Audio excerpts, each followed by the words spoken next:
Okay, our next speaker today is Roger Wattenhofer. Roger is a professor at ETH Zurich and has done quite a bit of work in distributed systems, networking, and I think algorithms theory side. Roger was a little bit nervous about joining us today. I think when we first approached him, he said, "Oh, I don't really do anything related to programming languages, so I'm not sure it's a great fit." But one thing I think that fell out of many of the discussions today is how to handle distributed state, and there Roger I think is an expert. So I'm very happy to introduce him to give his opinion on how to manage distributed state and networking in this talk today. Thanks a lot, Robert. So I actually gave a talk at the computational geometry workshop last week, and I felt much more closer to that. That's where I'm coming from. So my group is called Distributed Computing Group, and in some sense when I first heard about this SDN stuff, I was really frightened about it, because that's really threatening to what we are doing at the core. So let me quickly go a little bit back in history and tell you a bit about the internet, how it started in some sense. So this guy here, maybe you heard of him, Paul Baran, and he's a Polish and American engineer, and he basically invented, or was one of the inventors of the internet of packet switch networks. And what he wrote is basically this paper, which is kind of like, the basis of my existence in research. So he kind of said, these networks should be distributed, and he basically made a case that networks should look like this and not like this, because this is more fault tolerant. So what they were basically worried about back then was the bomb, the atomic bomb. So, and nothing else, you can say. So what they looked at was, this paper basically has two parts. The first part is about the question whether something fails in the network, but how can the network still continue to operate? And then of course you need to have several backup paths between nodes, that's clear. And the second part is that you need to have distributed routing, and that would kind of keep the whole thing alive. And that means really to have distributed control. You cannot have a single entity which decides where the packets are flowing. So that's all great. And as I said, that's how my group came into existence many decades later. However, at some point this thing happened. I don't know if you know that. That's like the Berlin Wall came down, It's maybe 25 years ago or so. It's like the Greece of 25 years ago. And so people, they stopped worrying about this bomb thing. And that's really a problem for people like me who make their living out of that. So what did they worry about instead? So at least the guys I worked with, and this was Microsoft at that time, they were worried about money, So I think the main reason why they went to do software-defined networks was it was seen as the motivation was that it could save them a lot of money. So this is the Microsoft Backbone network which connects the wide area to the data centers of Microsoft. And they're paying something like 200 million every year to release this network, So the question is, how much are they using this network actually? Is it worth to spend 200 million, or can they get away with less? That's kind of the main motivation for them. So what they looked at is basically how they use their network over time. And what they noticed, this is like over the time of one day, one example for one particular link, doesn't really matter, looks similar in other kind of links and days. What I noticed is that they don't really use the network 100%, just like for a very tiny period, but usually it's around 50%. And then they looked a bit more into this, and they find out that most of the traffic, majority of the traffic, is this blue traffic here, which is sort of background traffic. This is basically when you kind of send an email to some data center, then it's kind of replicated to other data centers so that you have some fault tolerance there. And there's also some non-background traffic here. This is really real-time traffic. It's something like you do a search online, and then it immediately has to answer. There's no way to do a long waiting there. So the question was, can they do something as follows, that they basically push the blue traffic in time such that they have a better utilization of the network. They only have to pay for half of the network, but they kind of use it 100% all the time. So that's the main motivation, I would say, for the Microsoft guys. There are some other problems with networks as they see it, and one other problem is the routing question. So they use some kind of flows already in the networks. However, the way they assign flows is mostly in an online fashion. So they kind of have requests between data centers. For instance, they first request to send some, let's say, big data, let's say 1 unit of flow from node 1 to node 6, and then they can decide which way they want to route it. Let's say they want to go this way, just both ways seem to be equally good in some sense. But then later on some other request comes, let's say from 3 to 6, and now they can't use this shortest path anymore because it's already used by this flow here, so they have to use some other path here. And then maybe later on some other flow comes from 4 to 6, some request, and now you can see if the demand here and the capacity of the links is basically the same, then it also cannot go down here, but maybe it has to go all the way around here. Okay. And if they did it better somehow, if they have a better algorithm to compute these routes, then they would have decided this way. Red flow just goes from here to here, and the green flow can actually use the shortest path, and so can the blue flow. And you can see the network here seems a lot more free on the right-hand side than on the left-hand side, because you don't have these long paths, and lots of things here can still be accommodated, and they cannot be anymore on the left-hand side. So that's one of the other things. And then they decided, well, to go SDN as a technology. Basically, like this is my view of SDN, this is how I explain it to my students. So either you have a black box, you cannot do anything without it, it's really boring, or you can actually see into the box, and then it's kind of exciting. Okay. So that's, we have heard it many times, but I don't have to go into more detail. So the question was, can they solve this problem and this problem basically by employing SDNs? I think the verification question, or whether the whole thing is correct or not, for them really played a second role. I mean, in the discussion we often discussed about this, but mostly they just wanted to save money. That's their motivation. All right, and then we have the thing that you have seen. So this was this one project. We have heard it already today, mentioned today. It works exactly the way you think it works. It has really a controller, and at this point it's really centralized. Back then we did discuss that to kind of put some standard distributed systems replication tool in there, something like Paxos algorithm or something like that. And you have the hosts, and you have the nodes, the switches, and you basically do whatever you think you do. You control the switches by having the controller telling them what to do with the routing tables. They report back how the current topology looks like and how the current traffic looks like. And on the other hand, also the hosts, they tell the controller what the demand is for the traffic, and the controller then tells the host with what kind of rate they can send it to the network.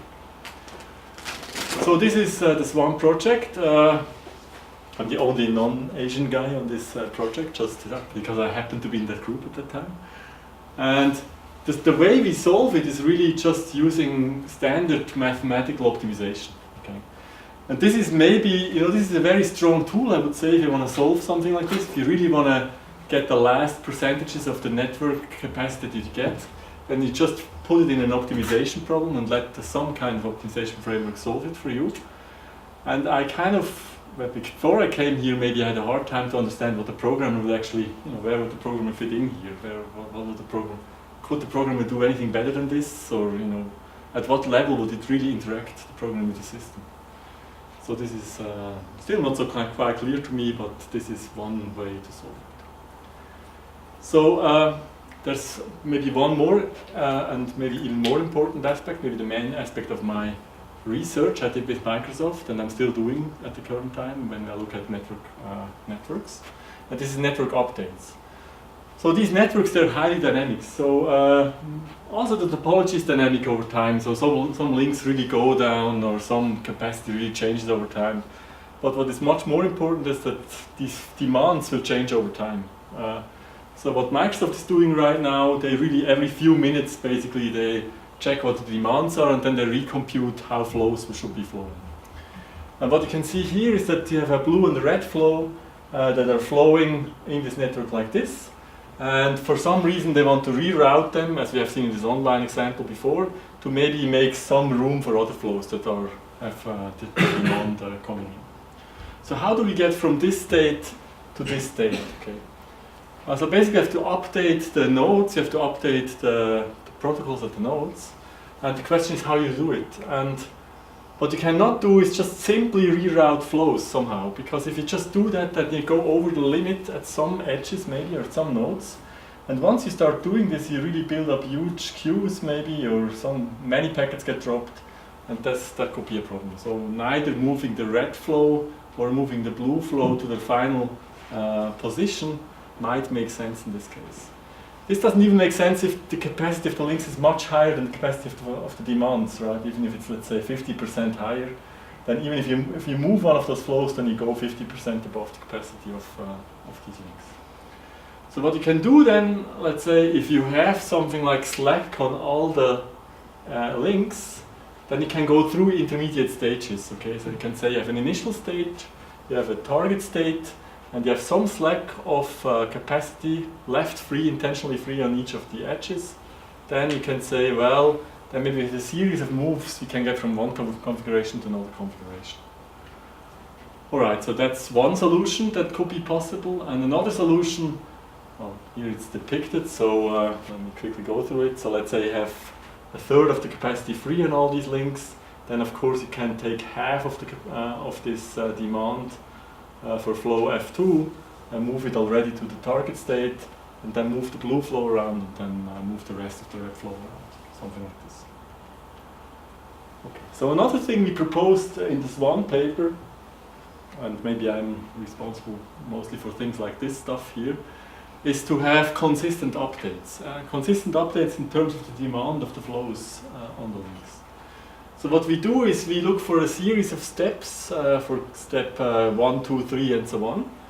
And what we say is, well, first of all, we're only interested in flows that actually increase their demand. Let's say that's flow I here going from some source to some destination.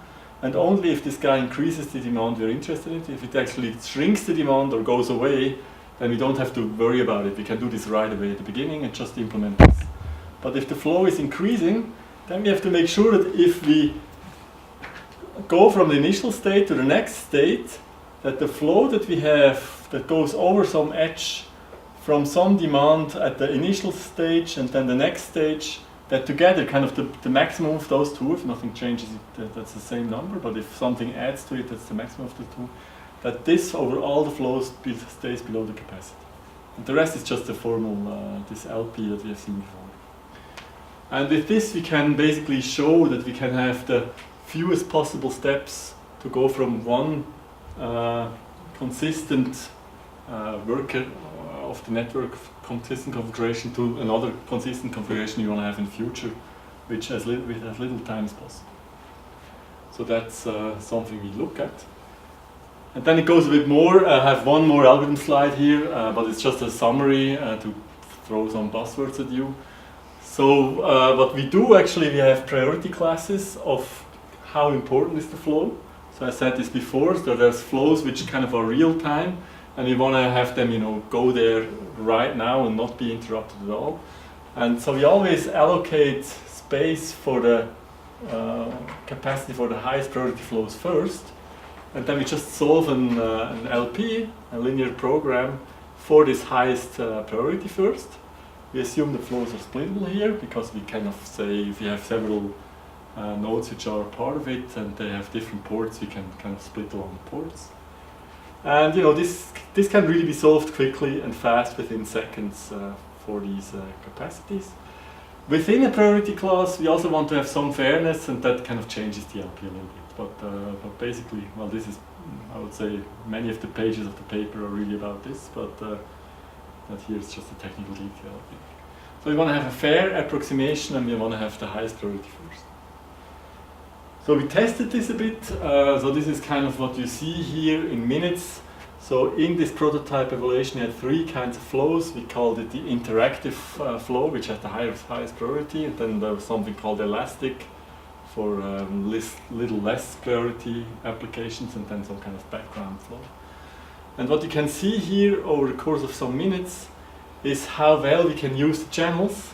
And you see, we don't quite go to 100% all the time. Sometimes we even have these little holes here. And this is because of rate adaptation. So here really we compute new solutions along the line, and at some point then we go and implement this new solution, and this throws us back for a few seconds, and then we can have to find, get to the high rate again.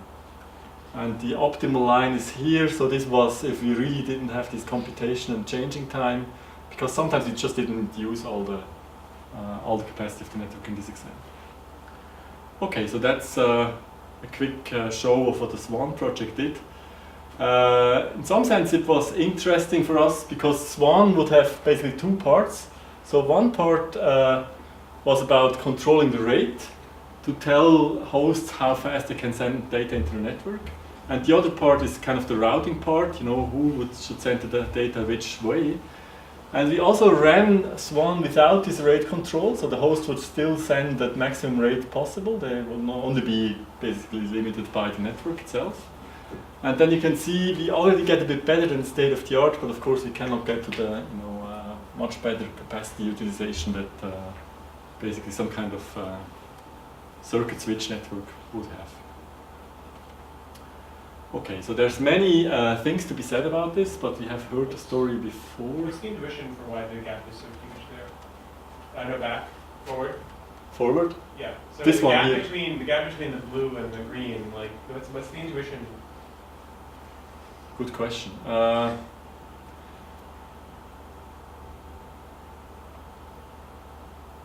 Yeah, probably it has to do with fairness, I would say. So probably what we see here is that there are flows which have not, high priority takeaway from the. I think this was just drawn on. This is kind of probably a computation of how well you use this thing, and if the maximum priority flow would not use as much as it could, then it would kind of get a penalty here. Of course, you can always use the network 100% by just sending bullshit between 8 pairs of nodes, right? So I guess this is kind of what you see here, that this is for this kind of network. Yeah, here we made some more measurements. This is something we just heard before. This is how fast these switches actually can change from make the updates. And usually it's really fast, but you see some stragglers. So sometimes we had cases where they really for like tens of seconds basically wouldn't do what they want, or we wanted of them. Okay, so that's part of the second follow-up paper. So one thing for me, which is an important takeaway message here, is kind of like that when we do this kind of research, and we have done a lot since this one paper, the original one, looked at different kind of questions. How hard is it to do this optimally or that optimally or this combination of properties well? Then we see NP completeness everywhere, so to speak. And that's in some sense a problem, right? You can say, well, if we talk about programming languages, of course you also want to try to solve NP complete problems elsewhere in programming languages, but I think in this domain it just shows up everywhere. And that's something I'm a bit worried about somehow. So I wonder how much control you want to give the programmer. So here I actually have a proof, and it's so simple I can really show it here. So this is a proof on one slide. That's why I like to show it. So let's say you have a bunch of flows which go through two switches. They go either through switch U or switch V. Okay, and let's say both of them have capacity limits, let's say C, either on the link or on the switch itself, so that's the capacity limit. And now here we also have a memory limit, even though we heard today that they can have 120k rules, but let's, for the sake of it, to have a simple proof, assume that they can have most k rules in it. Okay. And what I want to do, I just want to switch the whole traffic between the switches, okay? Everything that goes through U right now should go through V and vice versa. Okay. And you can see you have this huge big flow here which goes through U, and I have these little tiny flows here which go through also through U. That's k minus one of them, so together it's k of them, so that's exactly the memory limit, that's how many rules I can have there. And on the other hand I have just k minus one flows which go through this switch, but the capacity they ask for, the demand, basically together sums up exactly to the limit, okay? So you can see here we have some capacity limit, and here we have one memory limit left, okay? So now, if you really want to switch them, then what we can do basically at the beginning is nothing else than taking one of these very, very small, tiny flows here and put them to the other side, okay? That's place for one more rule here, so we can do that.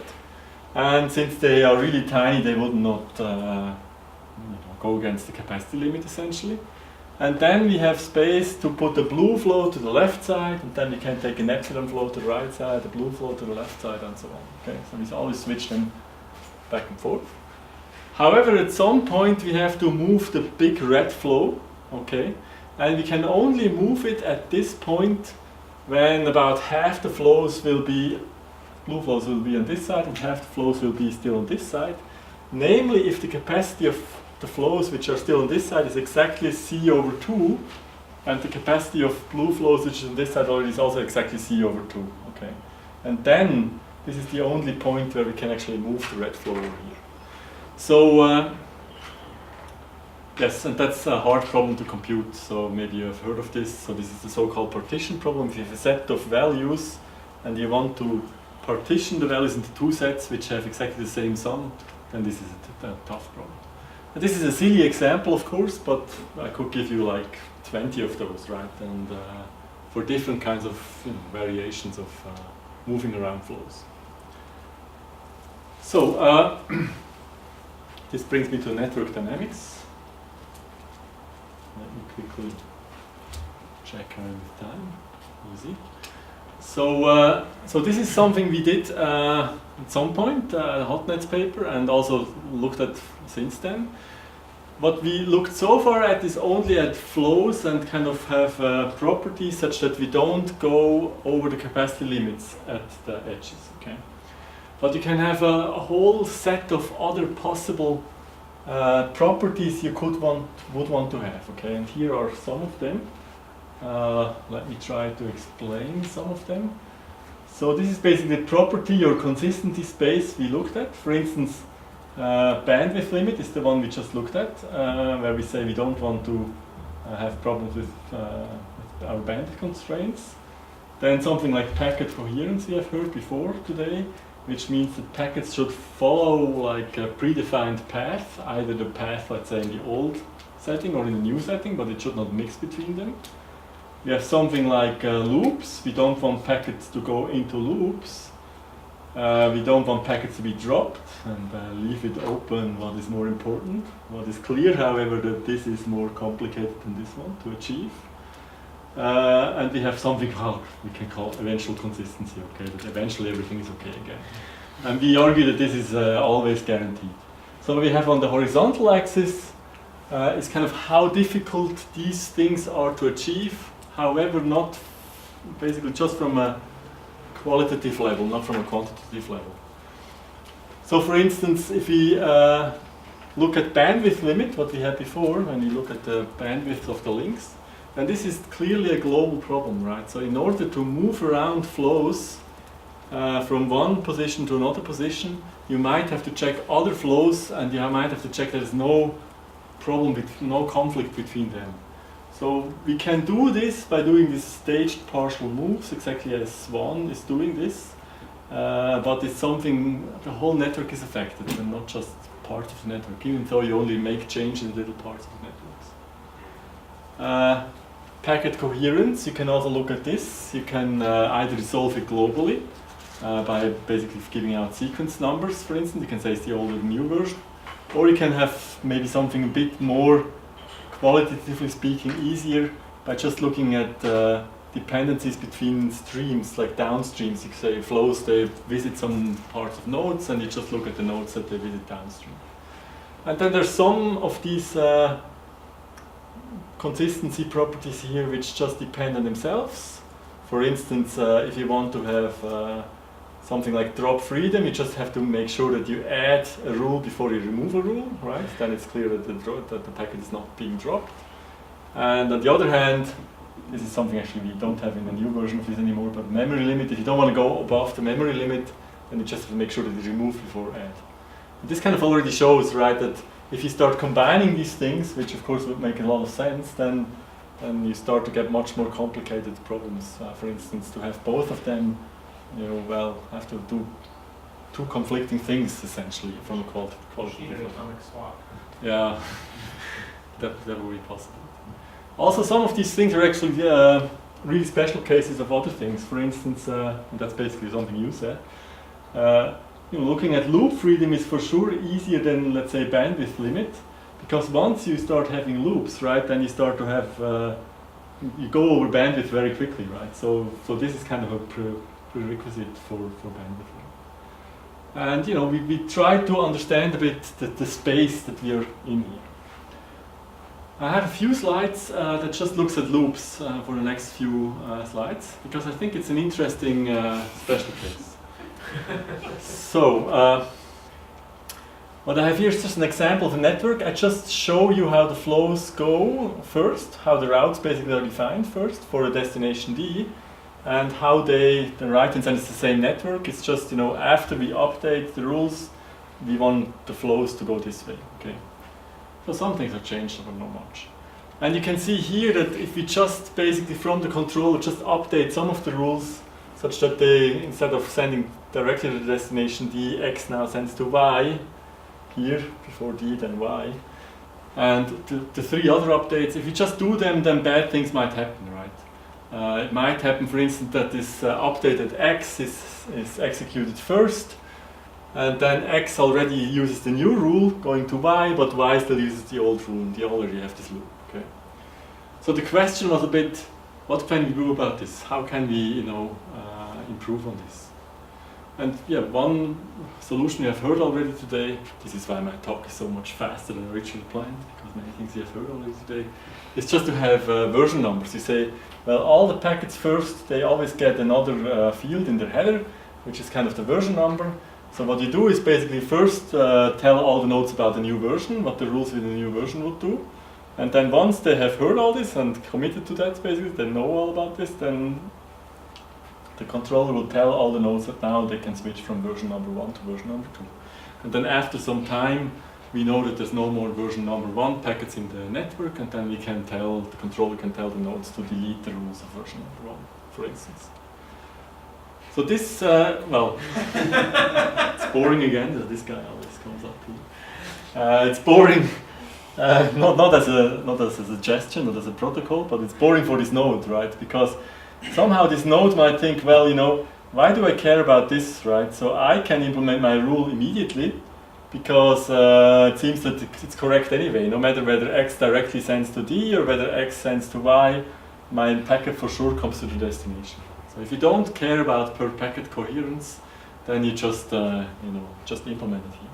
For others, as I've shown before, it's a bit more tricky, right? For X and Y, for instance, they have to basically negotiate who does what. So what we have is something like dependencies between nodes. Okay, so it's important that, and this is this red arrow he means, it's important that the rule is updated at Y before it's updated at X. But that seems to be the only dependency that you have in this little example here. Okay, there's no other dependencies. So this is the difference to your work in some sense. You do everything sequentially, whereas we try to basically have dependencies first and then find minimal dependencies. So this is all a bit. So these slides are a bit, in some sense, made to convince you that this is a better solution. But bear with me here. So we have the nodes in our little network before and after, and you can say in the version numbers version of dealing with these dependencies, basically everything is dependent on everything, right? So no node can update its rule before all nodes basically have heard about the new rules. Okay. Whereas in the better solution you can say, well, here really the only node X has to wait for is Y. Okay, and then can say, well, this is better in some sense because it's much less dependencies, it's less complicated. But this has also, of course, also advantages. It has the advantage of stronger packet coherence when you're dealing with firewalls and whatnot. There's also some other things here which maybe are disadvantages to this, but this is up for discussion. So version numbers and packets is one that actually kills you. If you go to actually build this, that's what. That's killing you. That's what you because I use all the bits, or rather, my customers use all the bits in their packet headers. Yes. And selling them on the idea that I can steal them. Yes. And this drives me crazy now that I actually have to sell things to people. I don't do a lot of selling to people, but I talk to people who buy things from us. Yeah. Which is everybody's just use the VLAN header. Nobody uses that anyway. People use the VLAN header all the time. Okay. There are no empty bits. That's actually what kills. Deploying to production, that's what kills it. Okay. So it's just the space of the number of rules. It's the value of inventing new bits in the header is what makes we use the bits in our headers. It turns out, actually, that's not actually true. In any given network, you can almost certainly carve out a few bits, but the bits you can carve out are in a different in every network, and that makes and the people running the network probably don't know what they are.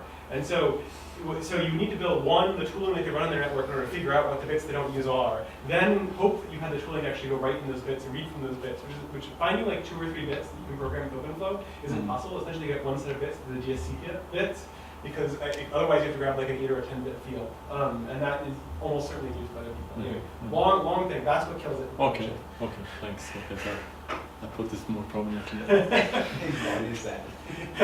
So we quickly looked at this to just understand a bit more. What about these SDN updates? What is is this a hard problem as well? And maybe I should give you another example here. Just again, 4 nodes, 1 destination. So far my examples are always just for a single destination to make things simple, okay? So if you look at this already, for you it might be a bit complicated to say who can basically now first update its rule without violating anything. And you can see this W guy is pretty safe here, because after the update W points directly to the destination. That's usually, that's no problem. But then, if you look at the second node, which can also update, then it becomes a bit more tricky, right? So, turns out for this example here, you could have 2 solutions which are somewhat equally good, okay? Well, at least they look equally good in our dependency graph here. We could either just update W first and then U, or we could either update W first and then V. But there's one dependency, and we can choose which one, okay? We can maybe go through one picture here. So let's say if we would immediately update U and W, then it could happen that U's update is already there, goes to W. W still uses the old one because it didn't receive it yet, and V, let's say, is independent of this and still already uses the new one. Then you have this cycle here. Part of here, part of here. So we have to have at least this or that being implemented. So there's a question of, what can you do here? Actually, how to even define these minimum updates, right? So let's say you have your network, you have your updates in. What is the minimal thing here? Is the minimal thing kind of as few as possible red arrows? Is the minimal thing to have as short as possible number of stages that you have here, or what do you actually want to minimize? And it turns out, no matter how you define it, it becomes a complicated problem. Okay. So what we looked at a bit at some point is the difference between minimum and minimal. So what I talked about so far was minimum. We wanted to have really the best optimal update strategy for our network. Whereas you can also just look at something like minimal, where you say you want some kind of strategy which is somewhat a local minimum. It's good, but it's maybe not the absolute optimum. And how difficult is that? So one can define this more properly. One can say, for instance, we are happy with our update strategy if no node can improve, kind of update earlier without hurting another node. And that's easy to find somehow. So we try to find something like a minimal dependency forest, in the sense of we say we have a forest, we have trees, but many nodes can be roots, and roots of trees, not square roots, but it's easy to modify what I mean by this. So these guys can immediately update, which are roots, can immediately update its strategy in this old example, but X here would have to wait for Y for sure. Okay, so that would be a minimal dependency forest for this old algorithm. Yeah, but I think there's another view, and I want to explain my little algorithm for this view. So basically, we have nodes now, and they are for single destination still, okay, to make things really simple. For a single destination, we want that nodes update. They are first in the old stage. At the end, we want them to be in the new stage. And whenever we send them the notification, the controller tells them you can go to the new state. At this point, the nodes are in the limbo state. We don't yet know whether they already implemented the new state or whether they're still operating in the old state. Just when we get the acknowledgement back that they did what we want, then we know that they're in the new state. So nodes are basically in one of these 3 states here. First, everybody's here. Then they go through the limbo state where they could, it's kind of like Schrödinger's cat here, right? They could either still use the old or the new, we just don't know. And then they go to the new state. Okay, that's graphically show how the algorithm works. I also have a proof why this works, so to speak. So initially everybody's in the old state, and there's the destination, let's say, that doesn't really have a rule anymore, since it's a destination, we only talk about one destination. So it's by definition, let's say, in a new state. And initially we don't have any loops, okay, because the old states are all loop-free, that's kind of what we assume. Okay? If they are already have loops, then our network was a really bad state already at the beginning. And then we initialize our network, we basically find the roots of our dependency forest. This is just, we go through the nodes that are in the old state and we check if we put some of them in the limbo state by basically adding the new outgoing edge for them, whether this would introduce loops. And if it doesn't introduce loops, then we can safely put them here, okay? And we can move all of them that we find here. And now you see, of course, the way you kind of go through this list here of nodes that you have, this would basically give you different sets you can move here, okay? So that already shows this becomes difficult. Actually, even just finding the maximal set of nodes you can implement, you can immediately send to the new stage, even that is already NP complete, okay? So just to give you a taste of what is already NP complete here. So, so the nodes, we put them to the new state just greedily, and this gives us a maximal solution. This cannot be easily improved. There's no other node which now can go here. And now what we do is just wait until some of these guys come back to us and tell us they implemented the rule. Once they tell us that, we can move them to the right side. Okay, we can move them to the new side. But let me have one slide to explain this quickly. How do we know that we can move a node from here to here? But that's not so hard. So the proof is very simple. So before all the nodes are here, and we have by definition no loop. And now if we move one node from here to here, then the loop must include its new pointer. That's the only thing we added to it, right? So if we kind of say you can also use the new rule now, then we move the node here because we added this new pointer from this node to its new destination, so to speak, its direct successor. And if you want to just check if this introduces a loop, all we have to do is start with this node with the target here, with V, and check if there's any path from V back to U, then we would have a loop, right? This is just a depth first search at this node V. It can be implemented very quickly. Okay, and now let's say later on some node comes back to you, acknowledges that that it has implemented the new rule, then we can remove the old rule, and then basically we can check if there's any dependency between this node and some other node which is in here, and then we can move this other node also to this side. And one can easily prove that this is all minimal and this works. And one of the reasons is that, well, at some point it could happen that you only have all the rules still here, and then all the other nodes are here. They told you already that they implemented the new rules.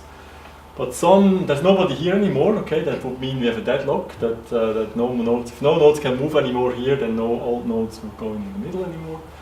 But this cannot happen because the new rules, for any node, there must be some path with the new rules which goes from some node here to some node to the destination eventually.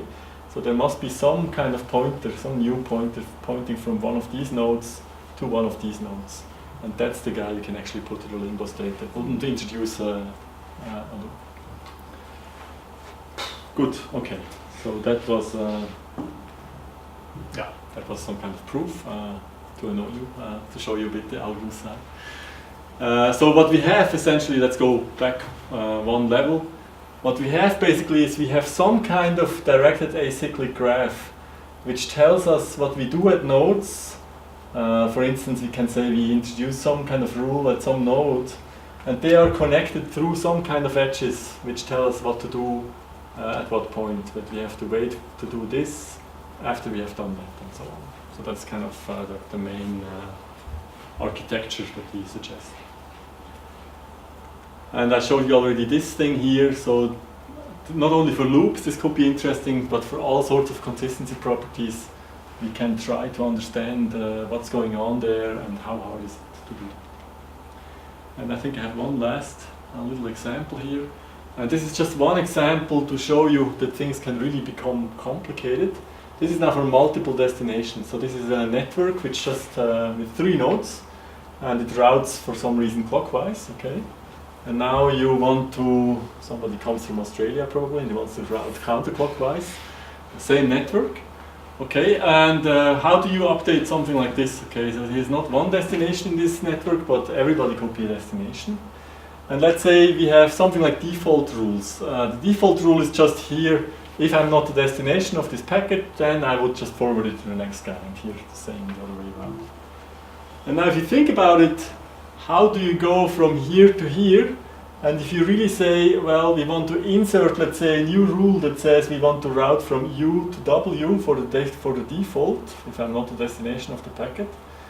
And then you can say, well, I cannot do that initially, right? Because let's say if this rule was still inside here, if W would still have the default rule to send to U, then for all the packets which go to V, W would use its old default rule, send to U, and U would use its old default rule and send to W again. And then you have this, simple loop already. So you have to make sure that you insert this new rule here only after you removed this old rule here. Okay? After you remove this rule, you can insert this rule. And then at the same point, of course, you cannot insert this rule here. You have to insert this rule here before you remove the rule that to route to V. Okay? Because you cannot have two default rules from node U. And if you look at all the rules now, turns out this is like perfect storm, okay? They all depend on each other in some bad way, okay? So what you do here, now of course I could say, well, let's do version numbers, this is so complicated and horrible, let's not do that. Or one could try to break cycles, okay? One could say, maybe we can break this vicious cycle here by looking at this conflict here, and by breaking it up, just looking at several destinations. Say if you look at just the traffic from to destination V, and just implement this rule here for destination V, and still have the old rule for all the other destinations, then we can actually break the cycles. Okay. I can say this is also not very nice, right? It's like now we have this long dependency chain here of updates, and the network will be very slow implementing that really, and that might be true. So maybe here you need something else. You need something like some improvements, some shortcuts, maybe version numbers to just make this dependency chain short. Alright, so yes, so that brings me basically to the end. So the question is, what is the best SDN programming interface? So what I wanted to show you is a bit that there are many, in some sense, algorithmic problems that are hidden in this kind of network updates, for instance, when you look at this problem, or into using the network as well as possible. And the question is, how well you want to shield the programmer from these problems. And yeah, I tend to, you can see it in like almost two ways. There's this one-click way we just heard about, that the SDN management doesn't give you a lot of flexibility. It kind of uses these more complicated optimization programs in the background, and all you can do is you can basically choose some, well, it's 4 clicks here, but you can choose some simple clicks, or you can really go all the way and let the programmer have full access to the nodes. And I'm not sure what is the right thing here. Maybe it depends very much on the applications.